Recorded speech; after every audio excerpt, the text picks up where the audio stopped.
Hi ಎಲ್ರಿಗೂ ನಮಸ್ಕಾರ. ನಾನು ನಿಮ್ಮ ಮೋಕ್ಷಿತಾ ಪೈ. ನಮ್ಮ ಸಿನಿಮಾ ಮಿಡಲ್ ಕ್ಲಾಸ್ ರಾಮಾಯಣ ಇದೇ ತಿಂಗಳು ಅಂದರೆ ಸೆಪ್ಟೆಂಬರ್ 12ನೇ ತಾರೀಕು ಥಿಯೇಟರ್ಸಿಗೆ ಬರ್ತಾ ಇದೆ. ಪ್ಲೀಸ್ ಸಿನಿಮಾನ ನೋಡಿ ಸಪೋರ್ಟ್ ಮಾಡಿ. ಹಾಗೆ ಬುಕ್ ಮೈ ಶೋಲಿ ನಿಮ್ಮ ಇಂಟ್ರೆಸ್ಟ್ನ ತೋರಿಸಿ. ನೀವು ಕರ್ನಾಟಕದಲ್ಲೆಲ್ಲ ಪಾರು ಅಂತ ಫೇಮಸ್ ಆಗ್ತೀವಿ. ಅದಾದಮೇಲೆ ಬಿಗ್ ಬಾಸಿಗೆ ಹೋದ್ರಿ. ಬಿಗ್ ಬಾಸ್ ನಿಮಗೆ ಲಕ್ಕಿನ, ಯಾಕೆಂದರೆ ಬಿಗ್ ಬಾಸ್ ಆದಮೇಲೆ ನಿಮಗೆ ಮೂವಿ ಸಿಕ್ಕಿದ್ದೆ. ಬಿಗ್ ಬಾಸ್ ನಿಮ್ಗೆ ಲಕ್ಕಿನ ಏನು ಅಂತೇಳಿ? ಸರ್, ಬಿಗ್ ಬಾಸ್ಗೂ ಮುಂಚೆನೇ ನಾನು ಈ ಸಿನಿಮಾ ಮಾಡಿದ್ದು. ಸೊ ಬಿಗ್ ಬಾಸ್ ಆದಮೇಲೆ ಇದು ರಿಲೀಸಿನ ಹಂತಕ್ಕೆ ಬಂದಿದ್ದು. ಸೊ ಬಿಗ್ ಬಾಸ್ ಒಂಥರ ನನಗೆ ಒಳ್ಳೆ ಆಪರ್ಚುನಿಟಿನೇ ಸರ್ ಅದು. ನಿಮ್ದು ಹೇಗಿದೆ ಇವಾಗ ಪಾರುವಿಂದ ಈ ರೀತಿ ಟ್ರಾನ್ಸ್ಫಾರ್ಮೇಷನ್, ಮೂವಿ ಆಕ್ಟ್ರೆಸ್ ಆಗೋದು, ಪಾರುವಿಂದ ಟ್ರಾನ್ಸ್ಫಾರ್ಮೇಷನ್ ಏನು ಅನಿಸ್ತಿದೆ? ಸರ್, ನನಗೆ ಪಾರುನೇ ಎಲ್ಲ ಕೊಟ್ಬಿಟ್ಟಿದೆ. ಅಂದರೆ ನಂಗೆ ಪಾರುಲೇನೇ ಅಷ್ಟು ಪಾಪ್ಯುಲಾರಿಟಿ ಸಿಕ್ಕಿದೆ.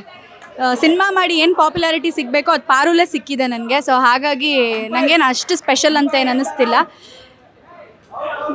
ಎರಡೂ ಒಂದೇ ಅಂತ ಅನ್ನೋ ಫೀಲಲ್ಲೇ ಇದ್ದೀನಿ ನಾನು. ಮತ್ತೆ ಆಡಿಯನ್ಸಿಗೆ ಮೆಸೇಜ್ ಏನು, ಯಾಕೆ ಬಂದು ಮೂವಿ ನೋಡಬೇಕಾಗ್ತದೆ ಸೆಪ್ಟೆಂಬರ್ 12? ಸರ್, ನಮ್ಮ ಮಿಡಲ್ ಕ್ಲಾಸ್ ರಾಮಾಯಣ ಸಿನಿಮಾ ಏನಕ್ಕೆ ನೋಡಬೇಕು ಅಂತಂದರೆ ಇದು ಪಕ್ಕಾ ಎಂಟರ್ಟೈನ್ಮೆಂಟ್. ನಿಮಗೆ ಇದರಲ್ಲಿ ಮಿಕ್ಸ್ಚರ್ ಆಫ್ ಎಮೋಷನ್ಸ್ ಇದೆ, ಕಾಮಿಡಿ ಇದೆ, ಮತ್ತು ಡ್ರಾಮಾ ಇದೆ, ಹಾಗೆ ಬೇರೆ ಎಮೋಷನ್ಸ್ ಇದೆ. ಎಲ್ಲ ಥರದ ಮಿಕ್ಸ್ಚರ್ ಆಫ್ ಫೀಲಿಂಗ್ಸು ಈ ಸಿನಿಮಾದಲ್ಲಿದೆ. ಇಲ್ಲಿ ಯಾವುದೋ ಗಿಮಿಕ್ ಆಗಿರ್ಬೋದು ಅಥವಾ ಹೀರೋ ಅಷ್ಟು ಜನ ಕೊಡ್ದ ಇಷ್ಟು ಜನ ಕೊಡ್ದ ಅನ್ನೋದಾಗಿರ್ಬೋದು, ಈ ಥರ ಎಲ್ಲ ಏನೂ ಇಲ್ಲ.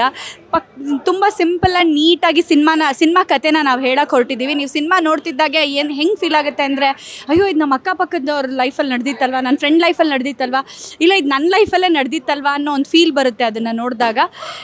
ಏನಿಲ್ಲ, 2.5 ಗಂಟೆ ನೀವು ಆರಾಮಾಗಿ ಎಲ್ಲದನ್ನೂ ಮರೆತು ಕುತ್ಕೊಂಡು ಆರಾಮಾಗಿ ಸಿನಿಮಾ ನೋಡ್ಕೊಂಡು ಹೋಗ್ಬೋದು. Thank you thank you sir.